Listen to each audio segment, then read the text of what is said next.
सोलापूर न्यूजमध्ये आपल्या सगळ्यांचं स्वागत। सोलापूर शहरामध्ये गेल्या काही दिवसांपासून अवजड वाहनांमुळे अपघातामध्ये वाढ होत आहेत।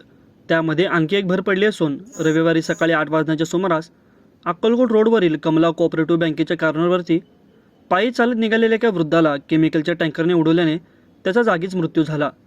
रमेश कोटय्या श्रीमल वय वर्ष 65 राहणार जुनाविडी घरकुल सोलापूर असे मयत वृद्धाचे नाव असून MIDC पोलीस ठाण्यामध्ये BNS 106/1 अन्वये मृत्यूस कारणीभूत गुन्हा नोंदवला गेला आहे। आतिक इब्राहिम शेख वय वर्ष 46 राहणार संगमेश्वर नगर अक्कलकोट रोड सोलापूर असे गुन्हा नोंदवलेल्या चालकाचे नाव आहे। पोलीस सूत्रांच्या माहितीनुसार MH13CU 5577 क्रमांकाची केमिकल वाहतूक करणारे अवजड वाहन माल ट्रक रविवारी सकाळी 8 वाजण्याच्या सुमारास अक्कलकोट रोडवरून अक्कलकोटकडे निघाले होते। या दरम्यान कमला कोऑपरेटिव्ह बँकेच्या कॉर्नरजवळून वरील मयत वृद्ध पायी चालत निघाले होते। चालकाने निष्काळजीपणाने वाहन चालवल्याने पादचाऱ्याला जोरात धडक बसली, तसेच तो वृद्ध रोडवर कोसळल्याने ते जागेवरच बेशुद्ध पडले। या अपघाताची खबर मिळताच MIDC पोलीस ठाण्याच्या वरिष्ठ अधिकाऱ्यांसह पथक घटनास्थळी दाखल झाले। दरम्यान मयताची सून बालमनी श्रीमल यांनी तातडीने वृद्धाला शासकीय रुग्णालयात दाखल केले।